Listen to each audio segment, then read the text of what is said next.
بسم الله الرحمن الرحيم. السلام عليكم. وأنا أشكر الإخوان.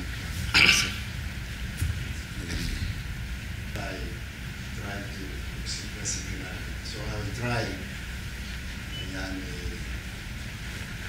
أدخل اللغة العربية whenever I have to. But most of it will be in English. I will go as slow as I can. قرب خالص.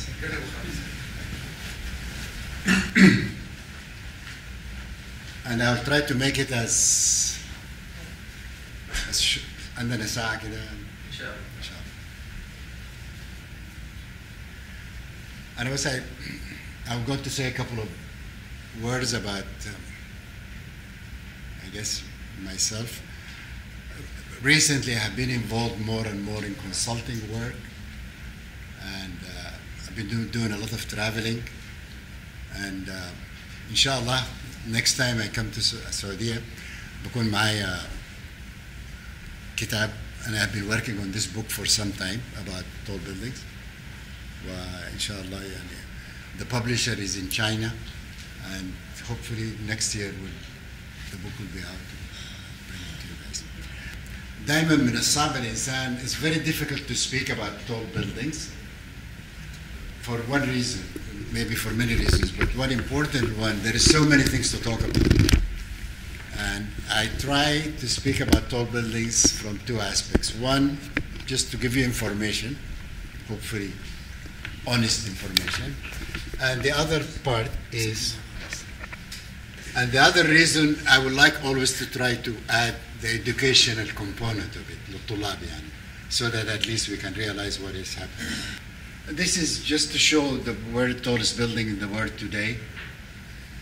Of course, the first one, I'm not going through every one of them, but to give you an idea, the reason I'm showing these tall buildings, again, for maybe two reasons. One reason, to show that as time goes on, buildings are getting taller. And every building I'm showing here, it is the tallest building at the time it is built. And when the Kingdom Tower, let's say, built in some, maybe in a couple of years, it will be the tallest building in the world. And there is always going to be a taller building to come. You know, no matter what you try to do. In Burj Al Khalifa, Skidmore and the owner tried to keep the spire. The spire is the top part of the tower. Kind of, yani, they kept it secret, the height of the tower, the height of the spire, so that they can ended up saying we have the tallest building in the world. The minute you uncover it, another building is in the works. And in fact, right now in China, there is a building that's going to be taller than the Kingdom Tower, already under design. Anyway, so I just wanted to show some of these buildings.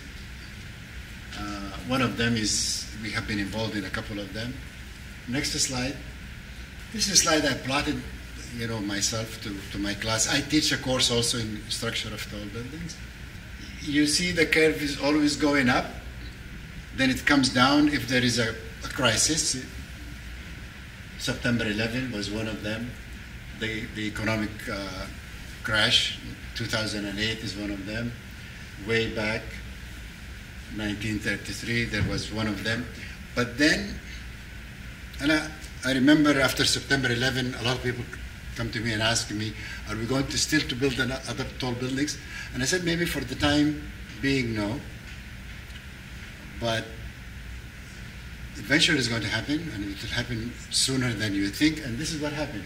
In fact, the curve after September 11 was shot very, very high, primarily in Dubai and in China. So, again, now we're in this crash, but now things are, as we can see. I'm not, by the way, I'm not an advocate for tall buildings. I'm just telling you this is where things are. I'm not for any. A tall building, of course, is an entity that so many people are involved in it. The architect is a designer of the building, but the engineers are also part of that design. So one of the reasons that me as a structural engineer talking about tall buildings, because if we look at this slide here, this pie, the cost of construction is the most important cost in tall building. And we're finding out the taller the building, the proportion of the structural cost is very important. It varies from 20 to 30%. In fact, for Burj Al Khalifa, it's almost 33% our cost of the structure. Through the development of tall buildings, so the structural engineer has to have a strategy, a design strategy.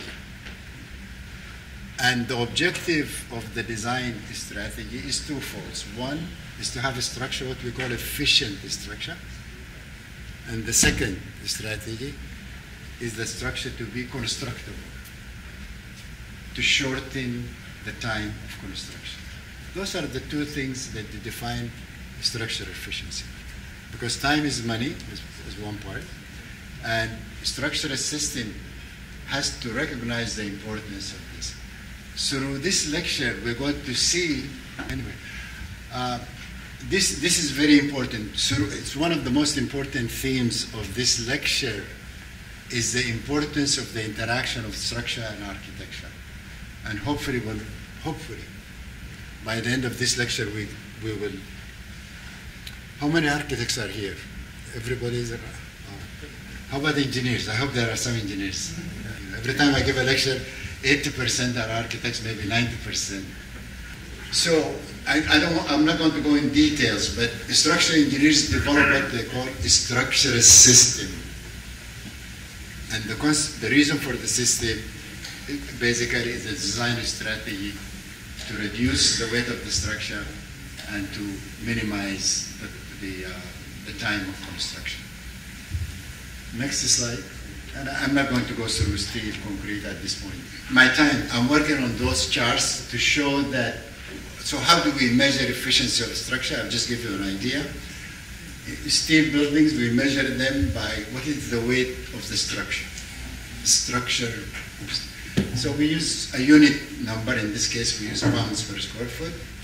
And then actually I plotted the weight of some of the important buildings, tall buildings, and I found out there are still the two most efficient structure tall buildings in the world that are still, fortunately for me, they're still in Chicago. And they're designed and built by SOM under the design of Dr. Fazl Rahman Khan. Okay, next slide.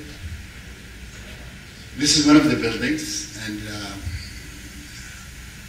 those who live in Chicago like me, they always believe Sears Tower is still the tallest building in the world.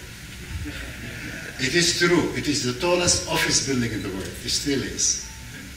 And if we measure the other buildings being taller than Sears, they are taller because there is a spire or there is some other element and non-functional.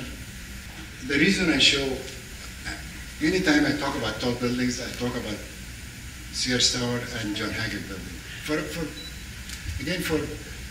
For the reason I just mentioned, was built in 1972, 74. It is built in less than 2 years. So this is the kind of, when you talk about, those are kind of parameters nowadays you don't hear of. It is built, in fact, we were talking to the project manager of Sears Tower about a few months ago, and then he said Sears Tower was built under budget, 18%.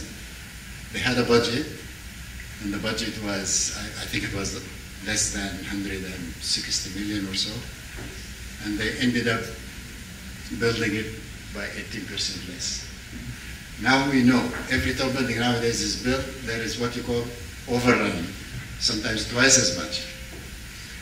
Anyway, so that's one part. The second part is, we can, next slide.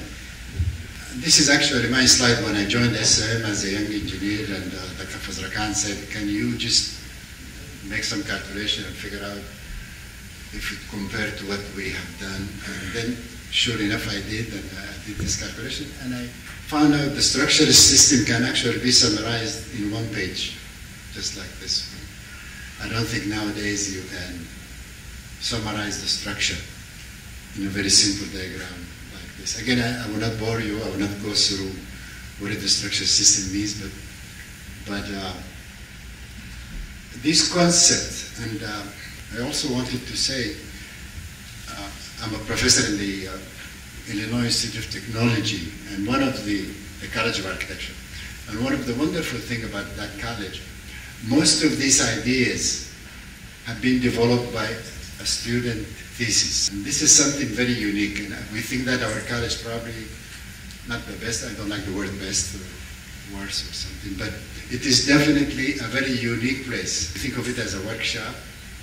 We think of it as a place that most of our professors are adjunct professors that practicing engineers and architects. And most of our research problems is a real idea. We pick up a site and then we solve a problem and look at it. And Sears Tower, and the next slide. This is just, there are many engineers here, so I don't want to spend a lot of time. This is the strategy, we call it a bundle tube. When you have one tube, it gets very soft and the wind loads. But if you bundle it by bundle it, stiffen it, then you can enhance its behavior significantly. And this is the idea behind it. This slide, of course, construction slides have been given to me by, and if you look at this slide, this is as built. This is a frame that is as built. It looks exactly like the drawings, what they call it a frame tube. It's a very simple frame idea. And so, going back to constructability, how did they build this building in 18 months or less in downtown Chicago? They have to have a construction strategy. Next slide. I don't know if I have it. No, I don't have a go back. They built this frame by concept. It's right in the left-hand top corner there. They built this what they call a tree. They weld it in the shop, and they bring it by truck early in the morning, and then they connect it by very simple, what they call shear connection. They avoided welding in the field. They avoided all these complex labor-driven activities, and so the building goes. This, like I said, in 18 months. When you look at Burj Al Khalifa and other tall buildings, they took about 4 years, 5 years. John Hancock Building. John Hancock Building, of course, if any one of you joined IIT one day and studied with us, when I took my class, I take my students to have lunch in John Hancock Building. There is, they have one of the best restaurants in Chicago over the 96th floor there. And the reason I take them, of course I pay for it, but the reason I take them is not just for the lunch, but to be in the top of the building and to enjoy the scenery. And then I ask them, how do you feel? Most of them, they think that the restaurant it's almost like in the 10th floor or so. There is no movements. There is no perceptible. Chicago is a windy city, and especially the location of John Hancock Building is a place that there is a lot of air-impacted movements, but the building has almost zero motion. And nowadays, tall buildings, there is a lot of things they add to them, dampers, some elements to reduce motion. But this is one of those buildings that, I remember I asked Professor Khan, why you never really added dampers, and he felt that this is unnatural because the structure has to support itself. You don't want it to add any mechanical. Again, I did some very quick structural analysis to look at it and see how efficient it is, and it is still, John Hancock Building is the most efficient building ever essentially built. Let me go back one slide. And I remember I asked Fazl Khan, he said the owner, again, this project was a student project in IIT before it became realized. I remember he told me that, I said, how did you guys build this building very efficient? The developer has two buildings in mind. One, an apartment tower, and the other one is office tower. So then Fazl Khan said to him, why don't we put them on top of each other and to have them as one building? This is 1968. most of you, of course, not even not born, but even, you know. In any case, what happened, so the owner said, the developer said, okay, this is wonderful, but how much is going to cost me more? Because as you know, shorter building costs a lot less than a taller building. And I think Fazra Khan said to him, well, I don't know about the architecture, but there will be no premium for the structure. And that was an important statement, and he was right, because they developed this bracing methodology and they taper it. I also show this building because this is one magnificent mile. This is my first project in Skidmore. One afternoon, Fazra Khan said, Mahjoub, you should do a project by yourself so that at least you will learn something from it. And sure enough, I designed this building and I supervised it during construction until it was built. It was a wonderful experience. It's a beautiful building. Next slide. And this is the structure system, very simple. It's a concrete structure. And at that time, we developed new ideas at the time. This is something important to mention. One of the challenges for structural engineers, we don't like to do the same thing we have done the last time. We learn from our experience, but we always try to push what we call the envelope. We're always going to push a little bit more. We like to find a better strength of concrete. We would like to push a better method of construction. Every time we monitor buildings. This building was monitored. In fact, I monitored it for 4 years after construction, and we came up with some wonderful, we wrote about it, of course. This was flipped a little bit. This is the model, and this is the real thing, and this is a wonderful, I took this photograph myself, and I was standing here. This is Michigan Avenue at that time.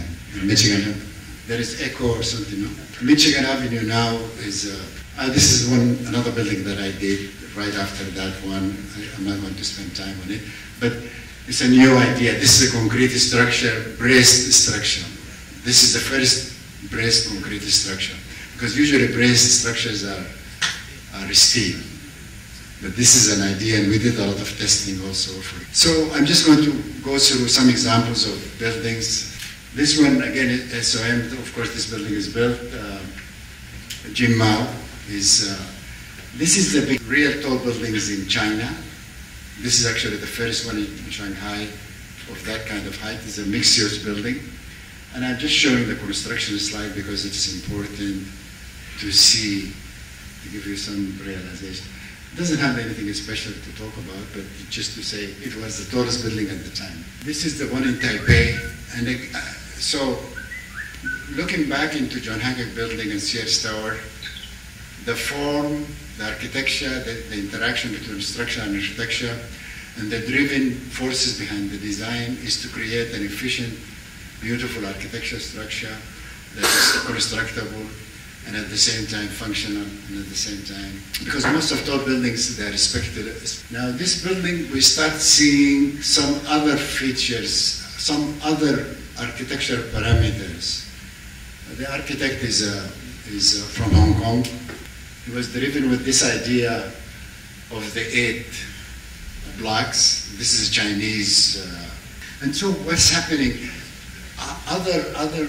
Other factors became an important factor in the design of a tall building, rather than the simple, straightforward idea. So I'm just bringing it. It was the tallest building at the time it was built. I think it was 2004. Next slide. I will not talk much about the Burj Khalifa and of course the Kingdom Tower. I just wanted to show, again, like I said, I'm not advocating for tall buildings. Sometimes they're out of scale. And I think maybe Burj Khalifa probably is out of scale. And because in the context, tall buildings they have to be designed and built within, when I say scale, the whole scale of the city, of the urban context for the rest of everything else. But at the time it was kind of out of scale. And I remember I was coming to Dubai, Dubai, the plane that comes from Europe, this plane in particular was coming so early in the morning. and I was asleep. But then I woke up because I think the pilot was saying that we're about 20 minutes away or so. Fasten your seat belts. Then all of a sudden I see this thing is sticking out of the sky. It was really kind of a strange feeling. I also wonder how the people who live there at that level, how do they feel? This is an issue that is important, but not necessarily for this presentation, but I just wanted to bring it. There is a lot of issues now, sustainability and other issues that out there, but nonetheless, there must be a good reason for it, and the building is a beautiful building, actually. The last time I went there, again, it became out of the context of the way we're talking about the efficiency. It is very expensive. Burj Al Sears Tower, of course, it was 40 years ago. Burj Al Khalifa cost about $900 million, so $1 billion. So when you talk about the square footage, and the square footage of this building is much, much less than the square footage. So the cost of a tall building is walking away from that rational idea of construction, structure elements. There are some other elements now. I want to mention the issue about form in tall buildings. And the tallest, Calatrava. Calatrava is a contemporary architect, engineer, artist, and he's a very interesting guy. Through this lecture, I'll show some of his work. He was interested on things that are moving or rotating, and I thought it was a nice building because twisting the structure, it has some important impact architecturally, of course, not just structurally, architecturally, because the space will be rotating. The core, the center of the building with the elevators. The elevators, of course, you don't twist them or you don't move them around. So there are some planning issues within the building has to be resolved. But the twist within a reasonable scale, within a reasonable elements, it adds a wonderful dimension, and also it helps the structure in a certain level. It helps it in reduce the impact of the dynamic impact of wind. Sometimes we call it confuse the vortices, something like this. So it has an advantage within a reasonable, again, scale. What I mean by that, if the twist is not beyond a certain limit. And this one is a good example of a good building. The next slide. This is out of scale. The same Calatrava, this is in Chicago. It is under construction. The construction is stopping and going. So this twist that twist was 45 degrees. What I mean by 45 degrees, the base, of course, is fixed to the ground, is not twisting, and then the building is twisted 45 degrees. This one, the base, of course, is fixed, and it's twisted 360 degrees. So 360 degrees means a complete. So how could you do that? First of all, structurally, you cannot do it, because if anybody knows, if you take a column and then you twist this column, so it has no stiffness structurally. But this is just one problem. The other problem, if you twist the plates, then again the function of the building. This is a residential tower. The function of the building becomes very difficult. And even say to line up the plumbing, to line up the fixtures, to line up everything in tall building, it becomes almost impossible. So he finally only ended up twisting the facade, which is again confusing, but he smartly enough resolved the facade in a way that it has no specific kind of direction. Create an omni element so you can be anywhere to see. Next slide. This just to show you the foundation, still the core wall and everything else. So our office actually is very close to this. I'm going to try to show now, I'm walking you through kind of this road of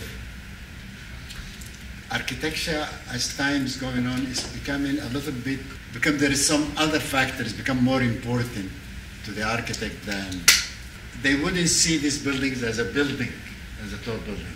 They will have difficulty kind of relating to them because they define a tall building by certain elements, like I said, function, site, location, construction. So you are the architect, so I'm just giving you, I will show you and I will make some comments and you make your own. Sir Norman Foster, and then if you have been in London recently or something, this is one of the most, in my mind, it's a wonderful building. And this is the beginning of the introduction of sustainability as an important element in the design of tall building. In fact, I know the mechanical engineer who worked with him on this building, and from Stuttgart, from Germany, and Foster gave them all the latitude to try to create a shape from capturing the sun, minimizing the shade, and those kind of elements, while he was, of course, courting them of the form. So this is the idea. The idea is coming from conservation of energy, 100%. And the structure interacted perfectly well. The structure system called the die-grid system, which is a nice system, kind of represent the skin in a nice way. And I think this is one of those few buildings that I think they're very nice. There is a wonderful integration between structure. This is our building, my company, CCI, and we just got this thing about a year ago. We won. It is a design build competition and we won. The contractor partners are from Dubai, and the architect actually is also from Dubai. And we are the engineers. And this is the Commercial Bank of Ethiopia. The plan is essentially the bank wants the plan to be the logo of the plan of the bank, in the color of gold, the color of money. So they had 13 things they told us from the beginning that this was. So we did the best we can and worked with the architects there in Dubai. They're very good architects. And we worked together to try to create, somehow to work to make it sense. So next slide. And so this is the logo, obviously, but we twisted the building a little bit and we forced it not to be. Let me go back. The site is a very interesting site because there is an important, it's a juncture of two streets. One is the business street that the bank wants the building to face, but they want the entrance on the other side of the street, so the twist is really become functional. But the building at the base facing one side, we put a wind turbine there, and not just for looks, but we did a lot of study, we calculated, and we found out that wind turbine will generate the electricity to run the building. And this is, at least this is one thing that we came out with, that this just, still, of course, it's not under construction yet. There is a lot of issues we have to resolve, but we reduced the twist of the structure. This is it's going to be a reinforced concrete building like this one. One of the things that we found in Addis Ababa, there is some similarity. I'm also here nowadays. There is a project we are working on, and there is some similarity of the soil conditions in Addis Ababa and in Jeddah. And there is also concern, which has become very recent in Addis Ababa, which is also in Jeddah. Earthquake is becoming also an important parameter in the design of structures, of mid-rise tall buildings. And so we run into the problem of water also in the basements, using the concept of maybe slurry wall and others. So we kind of looked at all kind of different things. This is out of place. I didn't have time to move this slide. It's supposed to come with the longest span. So maybe I'll come back to it. We were trying to work on one of these projects in Doha, some of the stadiums for the Kas Al Alam. And we're trying to find a way to create this dismantleable, because some of the stadiums are not going to be permanent, and we were thinking of how to build it in such a way we can dismantle it and can be reused again. This is just some of our work. I'm just taking advantage to show some of our work. This was in Korea and Daewoo. This was a little bit way back, maybe about 15 years ago. Also, Sir Norman Foster was the architect, and at the time he had an engineer, Arab, but then, I don't know, didn't. Anyway, we ended up doing the job, and this was very interesting, very similar to the البنك اللي عمله هو في Shanghai, I mean في Hong Kong, and some idea of this, what the concept of, they call them outriggers, elements. It's a very nice building, and this is our building. It's stopped now in Dubai, but I'm hearing that from the architect that it may come back again. The architect is TVS from Atlanta, and we worked with them in Tower 29. This was a few years ago, and the foundation is there, but now I hear maybe it will come back again, I don't know. But it's Tower 29, and now you also can see the idea of you can tell the idea is emerging from a different vocabulary. The flames, they call them the flames. We worked in the tallest one, the Tower 29. Next slide. Again, you look at these shots. These are render shots from the architects. And I can say this without. The reason we got involved, I think, the architect when they built the model, and Jay Thompson, and he called me and he said, you know, Dr. Mary, we built this model, architectural model, but the model will not stand up in the table. Keep falling. And I said, but can you imagine what's going to happen to the building Anyway, I went to Atlanta and we built the model. In fact, these are some of the work. This is a nice thing to be teaching in IIT, because IIT also has very nice labs, and we always use it for that. In fact, those are the guys who built the model and they did the computer. The Ayman al-Musharraf, he's from Saudi Arabia. He was my PhD student, and now he's, I think, the other one is, he's a professor in Seoul, Korea now, Dr. Kim. And so anyway, we built the model, and then at that time, we developed what we call a structural model, the idea of the structure. We modified, of course, the shape, the geometry. We made it. We found out what the form is, and next slide. We did a lot of course, analysis, and we did the job. And it wasn't easy. It wasn't like working in Sears Tower or some other project, because you have to figure out, you have to find a way to make things, I guess, possible. And you look at the plans, you see the shear wall, the elevator core is fixed. And of course, will go straight. Thank God, Otherwise, but the first model the architect has, the elevator core will just comes out of the building because the building is morphing and twisting, and the elevator was standing up. Anyway, so finally, next slide. One of the things that, again, I always remind you, especially the students, that every new building, every building that you are started designing from the beginning, it's an opportunity to be creative. Not to do something for the sake of being new, but to do it because you will push the state of the art one step forward. And I've been looking for this opportunity. There's something called outriggers, and outrigger instruction meaning it's like an element that will bring the loads from the inside to engage the exterior to help you in the overturning. This is a typical traditional outrigger. But then in this building, we don't want to push the loads outside, because outside itself is very fluid. We would like to bring the loads inside, actually, the shear wall. So I created this, we call it the concept of a Japanese fan, this outrigger. And the idea here, the outrigger will take the load from the outside, bring it to the inside.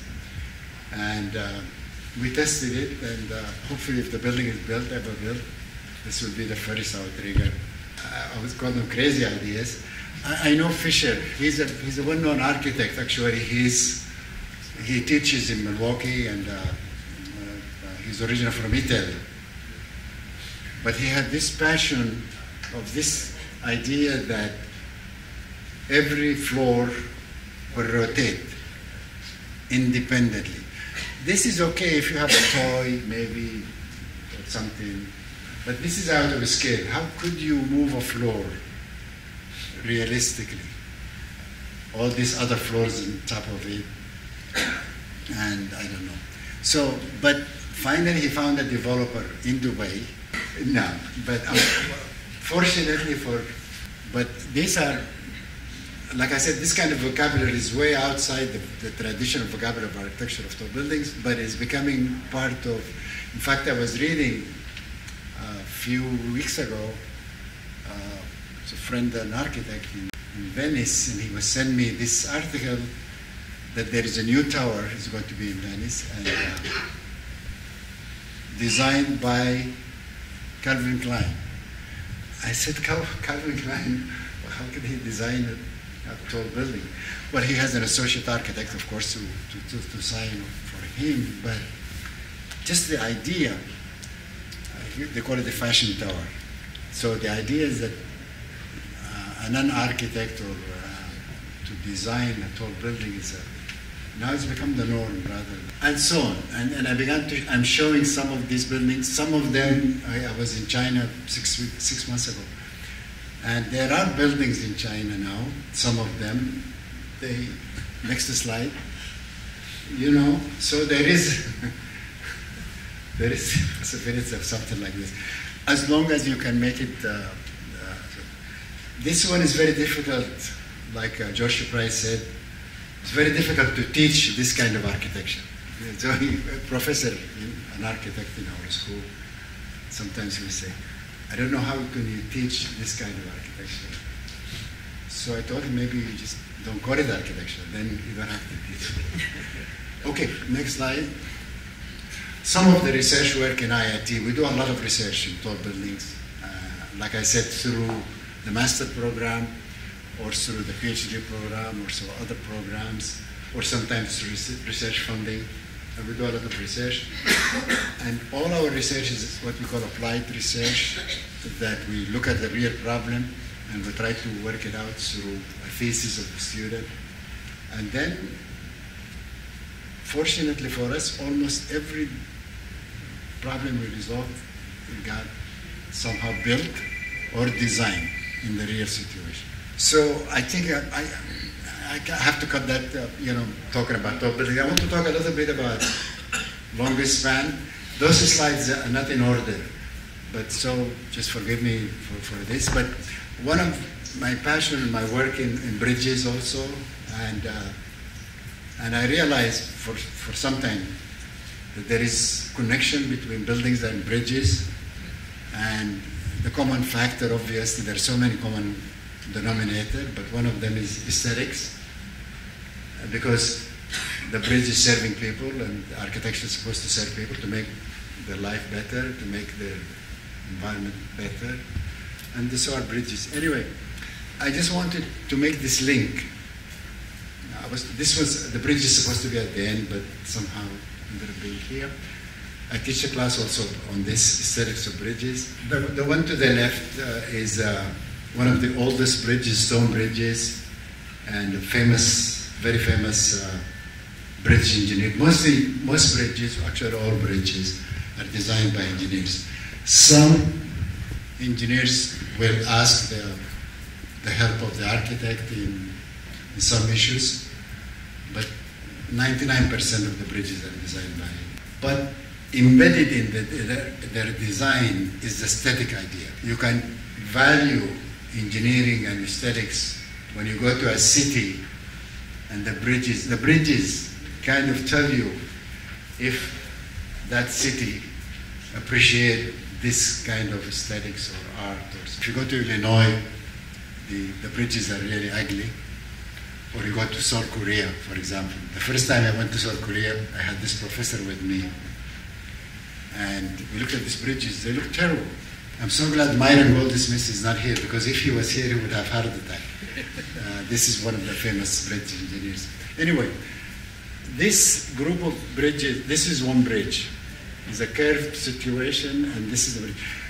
This bridge in Switzerland, in the early 1900, 1923, designed by the most famous bridge engineer in Switzerland. If you ever went to Switzerland and you wanted, his name is Meyer. There are so many books about his work, and it's just an incredible. And if you look at the bridge, the deck is curved, the road is curved in plan. The support is an arch curved vertically. And then the stiffeners are leaning in a certain way to make that artistic connection in a way. But his objective was not to make the bridge look nice. His objective is to solve this problem. And then, next slide. This is again, this is of course that bridge again in the 1850 something. This is Eiffel, who's Eiffel Tower. If you went to France, he's the same engineer who put up that. Of course, this is the Brooklyn Bridge, and of course that is the Washington Bridge. Now, the Washington Bridge, those slides, I would like to say a couple of words about the Washington Bridge. Mies van der Rohe. Mies van der Rohe, of course, the founder of our college. Do you guys know about the name Mies van der Rohe? All right. And the College of Architecture in Chicago is housed in IIT, housed in Crown Hall. Crown Hall is the most famous building that Mies did and won the gold medal for that. David Sharp, a colleague of ours, and he was the advisor of Yusuf. He was a student of Mies. He always tells stories. He said Mies went to New York for the first time. From Chicago, went to New York to visit New York for the first time. And when he came back, the students asked him, Mies, so what is the best building that you have seen in New York? They were thinking he would say the Empire State or something. So he said the Washington Bridge. And so they were kind of shocked his answer. They said, oh, Mies, but you are not an engineer. He said, I'm not an engineer, but I have an eye. So he emphasized this point, that this visual thing, and he said, I wish they were not clad the bridge, because the bridge was going to be cladded at that time by some Art Deco ideas. And then they ran out of budget. And they never did. Well, this is Christian Menn. Christian Menn is also from Switzerland. He's a professor in the Swiss Institute. Fortunately for me, I knew him through Myron and became a friend of mine. He designed this bridge. This bridge is between Italy and Switzerland and in the Alps. One of the most beautiful bridges, you can just tell when you look at the bridge. So the point, but these are competition. The bridge is by bidding, and the winner of the bridge is the lowest bidder. This is the most striking thing about these bridges. In other words, there is no premium for looks nice. They spend all that time to make the most efficient bridge. One of the reasons for this form, not just to look nice, he has to build the bridge. He cannot have form work for this bridge. He cannot go down there to try to support this bridge. So he has to build this bridge from the sides. This is the reason for these cable stays and for these elements. The bridge was self-building. This has an incredible construction techniques. There is no, as you can see, there was no form work, there is no labor, there is nothing there in that. We were, at one time we ran into competition. We won the competition, but unfortunately the project never was realized. I had a group with Myron and Theo Eileen. This is in the Gibraltar Straits, Madig, Jabal Tariq, بين إسبانيا وموروكو والمغرب. نعم. We found the shortest distance was 15 kilometers. You can imagine the scale. I don't want to go in detail, but we spent a lot of time developing. Next slide. And we went through, it has a very rigorous program. The idea is the traffic in the top, and then train also to link Africa. This is what I'm talking about, the innovation. We found out the state of the art of these suspension bridges, they use high strength cables. He said, what happened? I said, well, the cable cannot carry its own weight when it reaches that length. And then he said, this is what I thought was going to happen, so what should we do? I said, we should have to find a material that had the same strength of the cable, but lighter. Sure enough, at that time we talked to this guy from Switzerland, and he has the carbon composite technology was well developed at the time, مستعمرة في المراكب. And then they said we're testing some of those. So we found carbon composite, which is equal to the strength of the cable, but is 1/3 the weight. So I guess I'm putting them all together, but I'm going to start with the top right side. Structural problems, unfortunately, not like architectural problems. If the architecture was not done right, usually it could be a problem for the architect. But a structural engineering problem, if it failed, it's a real serious problem for the engineer. So bridges failure, engineering, I mentioned efficiency and constructability. Of course, I forgot to say that safety is the most. This is the number one criteria for design of structures. And bridges, long span bridges, are very susceptible. This one in Seattle, Washington, 1941, it collapsed under wind loads, just dynamic wind load. In fact, there was no traffic in the bridge. The bridge, this is a phenomenon at that time, they didn't know much about it. They called torsional instability, and the building collapsed.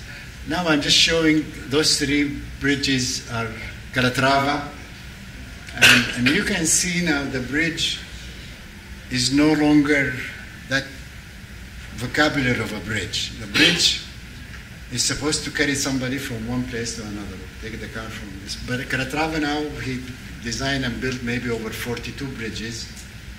And this one, I saw this one. This is in Buenos Aires. This is a footbridge, but it also opens and closes. Obviously, it looks very nice, but it negates the idea of a structure. You can see this fork type. When the cable pull on the top element or the pylon, it will try to bend down. When it bends down, it will shorten the cable. With shortening the cable, it will create a lot of losses of the efficiency of the cable, because cables work when they are stretched rather than they are pulled, and so on and so forth. But it's just become like I said, the state of the art of, but when he was sketching, I don't think he was thinking about all those things. He was thinking about how this bridge will look in the harbor of Buenos Aires. I won't talk about long span structures, and maybe I have 5 minutes or so. This is wonderful work, Grimshaw in England, and the Eden project is one of the biggest, say, greenhouse, and the idea is to have all plants from the world, different type of plants. The scale is incredible. It was, I think, supported by the Prince of Wales, and they had but what I was trying to say here is that the scale is incredible, but the solution ended up in a very simple way. I don't have the time to talk a lot about the project. Maybe there is a next slide. But it's complete integration between energy, again, structure, and obviously the architecture, and the site to preserve the beautiful, this part of Wales, and how this thing will become a place to stay for longer. Next slide. This is a dome I did. There is interest in mixed-use domes again in Chicago, but it never was built. And it's a very interesting thing to use the same fabric, but to use cable structures, and also to minimize air conditioning. Next slide. On the other hand, I just wanted to show you, of course, this Beijing Olympic Stadium. And for whatever the reason behind this one, we measure efficiency again by constructability and weight. And we found out this weight is 5 times the weight of a comparable construction. This is just the weight. The other thing, and I was there, like I told you, 6 months ago. Now they wanted to remove it. And removing it is going to cost probably more than the original cost, because these are very thick pipes and welded. And it's just incredible to even just to try to get rid of this. Anyway, I'm just giving you an example of what I call Calatrava. This is a museum in Milwaukee. Again, it looks like a bird. And it's really, and the top part of they call it le Souillette, which is supposed to be a sunshade, which is open and closed. But it's out of a scale. In fact, it's not working now. And again, when you have this kind of work out of a scale, then you run into this kind of problem. Next slide. The Dallas Cowboys in football stadium also cost them $1 million to do it. $1 billion, excuse me, about a few years ago. And also they having a lot of problems with it. Next slide.